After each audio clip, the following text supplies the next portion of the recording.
So hi everyone, welcome back to another video, and in this video I'll be talking about the students जिनका attempt पिछले 3 से 4 बार दे दिया उन्हें exams, but उनका attempt जो है वो क्लियर नहीं हो पाया है। तो ये बच्चों ने अपने आप को इस तरह से बोलना शुरू कर दिया है कि मैम मैं तो ये अटेम्प्ट फेल हो चुका हूँ, मैं सीएमए का जो एग्ज़ाम है मैं फेल हो गया हूँ, क्या ये सीएमए जो कोर्स है ये मेरे बस का है या नहीं है।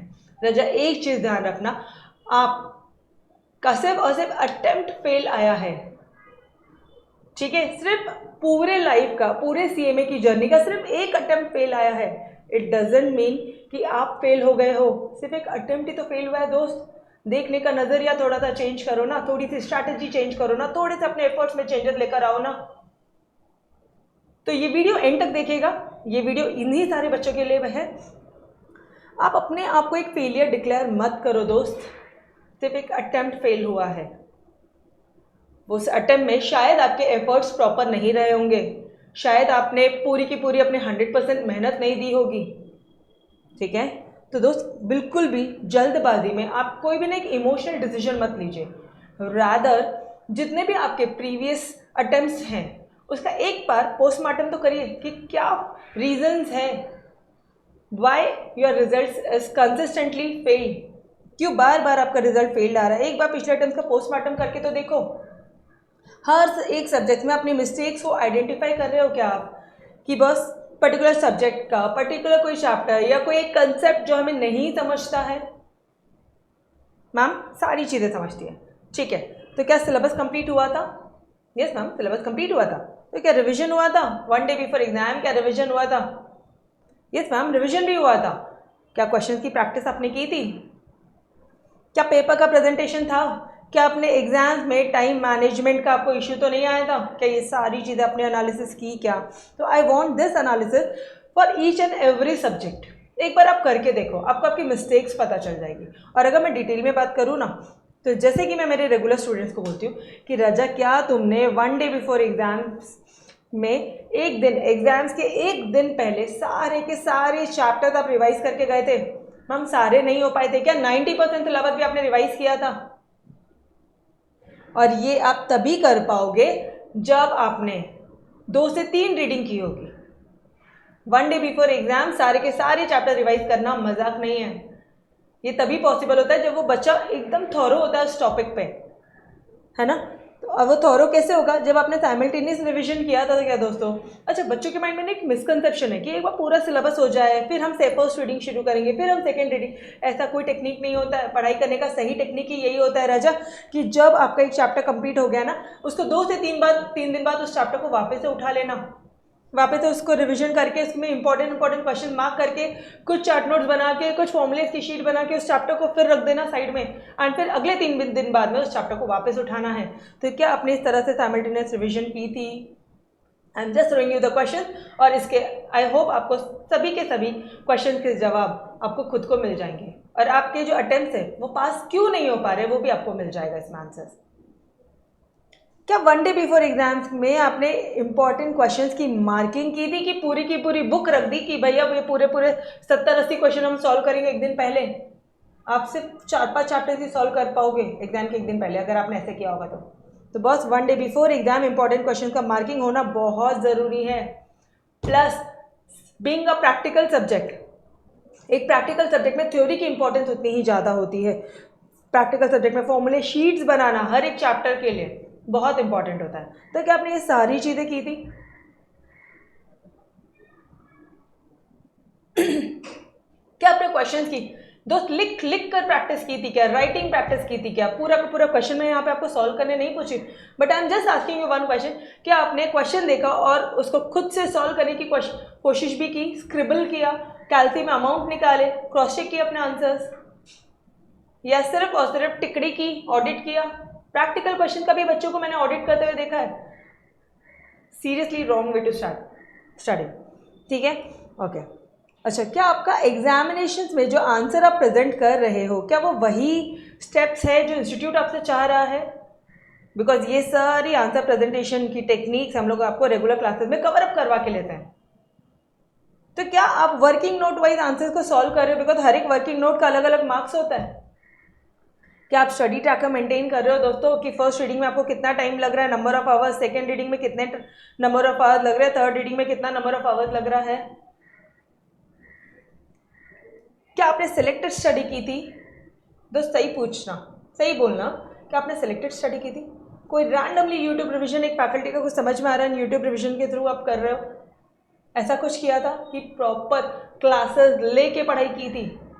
देखो पढ़ाई करने का ना कोई शॉर्टकट नहीं होता। अगर ऐसा होना होता था तो ये तो प्लेन बीकॉम एमकॉम की एग्जाम्स होती थी एंड हर एक बच्चे पास हो गए होते थे। यस और नो? तो बॉस ये YouTube revision they are for your and revision. जब आपका पूरा चैप्टर कंप्लीट हो जाए तभी आपको रिविजन में हेल्प करेंगे। बट अगर आप ये यूट्यूब रिविजन के थ्रू अगर आप सोच रहे हो कि आपकी पूरी की पूरी पढ़ाई हो जाए तो वो पॉसिबल नहीं होगा। ठीक है, तो ये गलती है। नोट्स एक ही फैकल्टी के नोट्स फॉलो कर रहे हो एंड तक कि बहुत सारे फैकल्टी चेंज कर ली, इस ये फैकल्टी का ये वाला चैप्टर ले लिया, ये वाले फैकल्टी का ये वाला चैप्टर ले लिया। वन टाइम रीडिंग की कि दोस्त मल्टीपल रिविजन्स किए, वन टाइम रीडिंग करके अगर आप एग्जामिनेशन में बैठोगे तो आप पे कैसे पास होगे यार? यूट्यूब रिविजन के थ्रू गए हो आप, सेलेक्टिव स्टडी की है, कुछ चुनिंदा क्वेश्चन किए हैं इंपॉर्टेंट जो फैकल्टी ने करवा दिए, बस उतना ही। तो अगर आप इस तरह से कर रहे हो तो आपका पास होना डिफिकल्टी है ना। तो आई होप आपको सारी दिक्कतें पता चल रही है ना। तो these all are your mistakes which I have identified in number of students. तो यहाँ पे ये सारी चीज़ें मैंने आपके लिए नोट डाउन करके लेकर आई हूँ। ठीक है, ओके। नाउ अब ये चीज़ मैं स्पेसिफिकली बच्चों को बोलती हूँ मेरी रेगुलर क्लास में भी and to the YouTube students also. Raza, क्या आप एक्टिव रिकॉलिंग कर रहे हो? देखो हर एक बार चैप्टर्स, जब आप चैप्टर भूल जाओगे ना उसके बाद में उस चैप्टर को कवर अप करना बहुत मुश्किल होता है। जैसे फॉर एग्जाम्पल आप आज एक चैप्टर पढ़ रहे हो और नेक्स्ट मंथ आप वही चैप्टर पढ़ोगे। वापस बोलूँ मैं, जब आप फर्स्ट टाइम आपने उस चैप्टर को पढ़ा ना, उसको सपोज आपको 5 आवर्स लग रहे हैं ना, तो नेक्स्ट टाइम जब आप उसको वापस से नेक्स्ट मंथ उसको रिविजन में उठाओगे तभी भी आपको 5 आवर्स ही लगेंगे एंड आप अपना पूरा मोरल डाउन कर लोगे कि यार रिविजन कर रहा हूँ फिर भी कुछ याद नहीं आ रहा है। कैसे याद आएगा? Your ideal way to study, दोस्तों देखो यार मैंने ऑलरेडी ना इसका सब्जेक्ट वाइज सब्जेक्ट स्ट्रैटेजी का एक वीडियो बना रखा है। CA cost accounting and management accounting का सब्जेक्ट स्ट्रैटेजी वीडियो बना रखा है मैंने, तो मेक श्योर आप वो ज़रूर देखेगा। वहाँ पे मैंने आपको ये बताया है कि आप किस तरह से अपना स्टडी ट्रैकर मेंटेन करोगे। ठीक है, ये 1 4 7 रूल क्या होता है, ये सब चीज़ें वहाँ पे बताई है। अगर आप ये रूल फॉलो करते हो ना तो ट्रस्ट मी गाइस, अगर आपका 80% सिलेबस भी कंप्लीट हो ना तभी भी आप आराम से 60 to 70 मार्क्स स्कोर कर लोगे। लेकिन अगर आप आज एक चैप्टर पढ़ रहे हो, उस चैप्टर को आप अगले महीने रिवीजन, जब पूरा सिलेबस एक बार हो जाएगा फिर आप जब उस चैप्टर को रिवीजन के लिए उठाओगे ना, आपको चीज़ें भूलना ही है। ऐसे थोड़ी ना पढ़ाई होती है यार प्रोफेशनल कोर्सेज में। आप समझ में आ रहा है? तो ये बहुत ही कॉमन मिस्टेक थे जो बच्चों को देखा गया है ये करते हुए। एक्टिव रिकॉलिंग, बॉस जब आपने एक बार ये चैप्टर पढ़ लिया है, ठीक है, जब आपने एक बार फर्स्ट रीडिंग कंप्लीट कर लिए तो क्या आपने बंद करके क्या क्या पढ़ा था, क्या क्या फॉर्मूलेज थे, हाँ ये वाला फॉर्मूलाज ऐसे ऐसे था, कोई डिफिकल्ट क्वेश्चन आ गया सपोज, ठीक है, आप कॉस्ट अकाउंटिंग के एक डिफिकल्ट क्वेश्चन में हो, बॉटलनेक या जिसका आप बोलते हो बॉटलनेक ऑपरेशंस या theory of constraints, theory of constraint. अगर मैं इस वाले टॉपिक की भी बात करूँ ना आपको, तो इस वाले टॉपिक का भी कुछ स्टेप्स है। अगर आप उसको आंखें बंद करके सिर्फ स्टेप्स की, हाँ यार देख पहले ये निकालना था, फिर ये निकालना था, ये निकालना था, आंसर खत्म। अगर आप इस तरह से भी एक्टिव रिकॉलिंग करोगे, चलो यार सारे क्वेश्चन की नहीं, एटलीस्ट इंपॉर्टेंट क्वेश्चन की तो आप एक्टिव रिकॉलिंग कर सकते हो। आप फॉर्मुलेज की, आप थ्योरी की, हर एक सब्जेक्ट में आपके थ्योरीज फॉर्मुलेज इंपॉर्टेंट क्वेश्चन है। अगर आप इसनों की भी एक्टिव रिकॉलिंग करते हुए चलते हो ना तो दैट्स इट, ये आपका एक और रीडिंग हो जाएगा। ट्रस्ट मी गाइस, आपको पूरा का पूरा 100% सिलेबस पढ़ने की ज़रूरत नहीं होती है बार बार बार।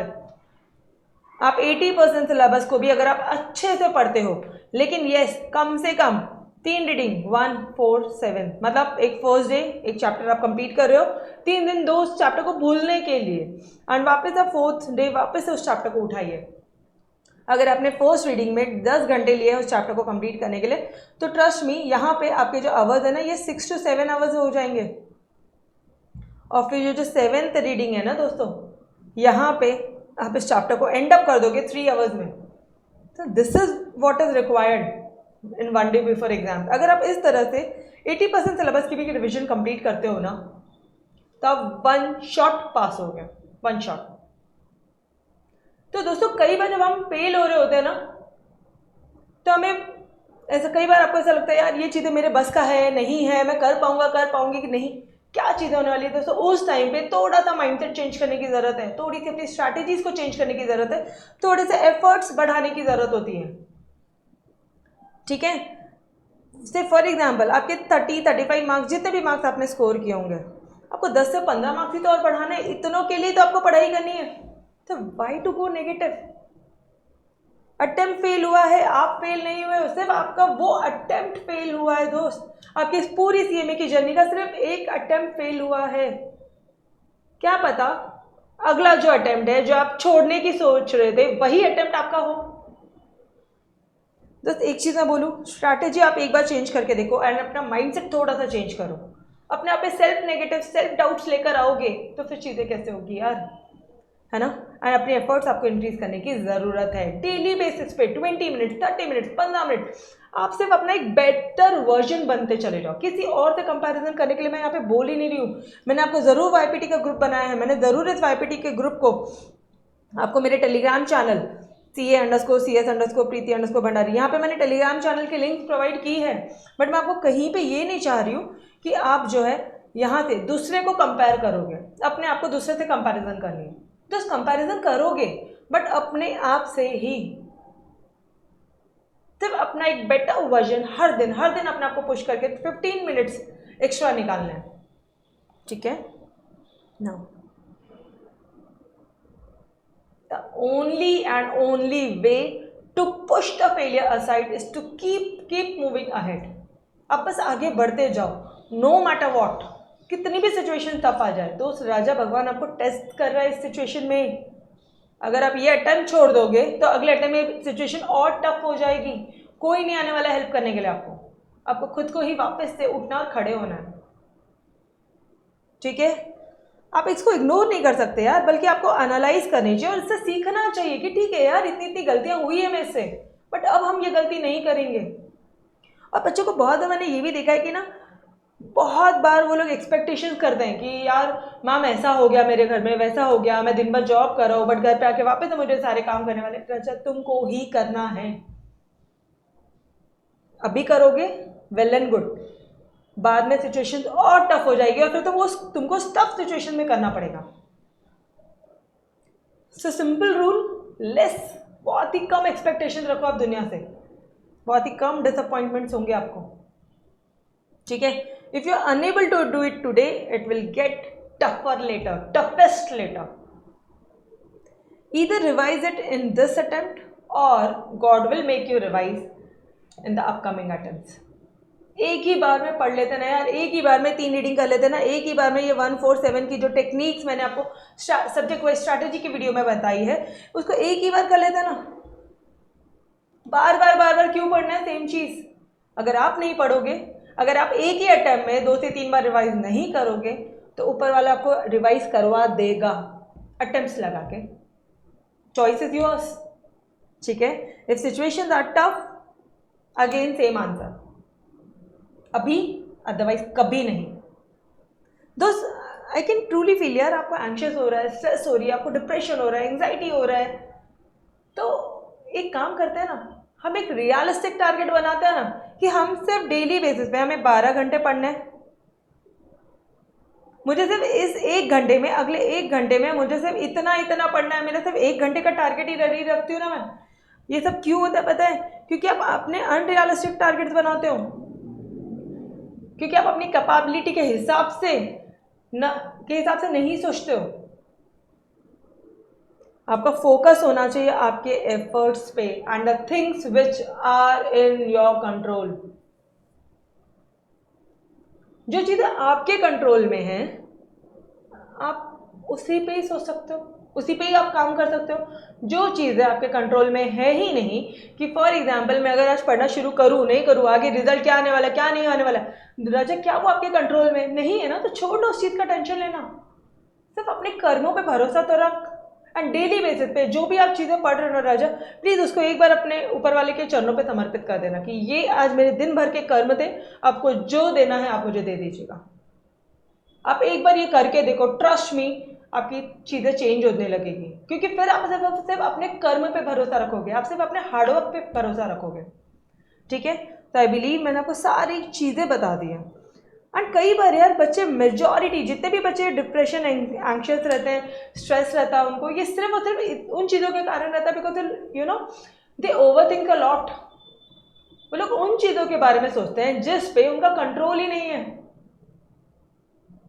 आप समझ रहे हो, जिस चीज़ पे आपका कंट्रोल ही नहीं है उस पर सोच के टाइम वेस्ट करके मतलब ही क्या है, रिजल्ट्स पे आपका कोई कंट्रोल नहीं है। बट यस, हटा दो उसको साइड से, जो होगा देख लेंगे बाद में, अभी भी तो देख ही रहे हैं ना।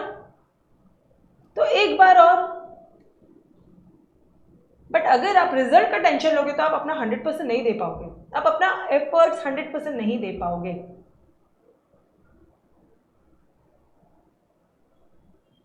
करना क्या है, जो भी चीज़ें आपके कंट्रोल में नहीं है उसको हटा दो। घर में कोई बीमार पड़ी, आपके कंट्रोल में था, मैम रिलेटिव्स आ गए, ये फंक्शन है वो फंक्शन है, टाइम वेस्ट हो गया, आपके कंट्रोल में था दोस्तों, फिर टेंशन लेना, नहीं था तो टेंशन मत लेना। ऊपर वाला आपको सिर्फ और सिर्फ टेस्ट कर रहा है। एंड ट्रस्ट मी, जब कोई चीज़ बहुत बड़ी होने वाली होती है ना, वो इतनी आसानी से नहीं मिलती हैं। लाख लाख उल्टी पुल्टी चीज़ें होती है, लाख गलत चीज़ें होती है एक सही चीज़ होने के लिए। तो भगवान आपको सिर्फ उसके लिए प्रिपेयर कर रहा है। ठीक है, तो दोस्तों बिल्कुल भी डिप्रेशन या एंग्जाइटी वगैरह में नहीं जाना है। मेक श्योर आप हर एक सब्जेक्ट की अपनी मिस्टेक्स को एनालाइज करेंगे। And guys, we are always there with you. आपको किसी भी फैकल्टी से बात करनी है, आप इस यस अकेडमी के इस नंबर पे हमसे कांटेक्ट कर सकते हो and we will connect you. And इसके अलावा आपको और भी कुछ ऐसे वीडियोस चाहिए तो डू कमेंट, आप बिल्कुल हमें कमेंट करके बता दीजिएगा, will come up with on that topic also. ठीक है, चलो जी, तो bye bye everyone, wish you all the best. और अब वही चीज़ों का स्ट्रेस लेना जो चीज़ें आपके कंट्रोल में होगी। And the most important part, आप फेल नहीं हुए हो, एक अटेम्प्ट ही फेल हुआ है, क्या पता नेक्स्ट अटेम्प्ट हमारा पास हो। चलो जी, बाय एवरीबॉडी, टेक केयर।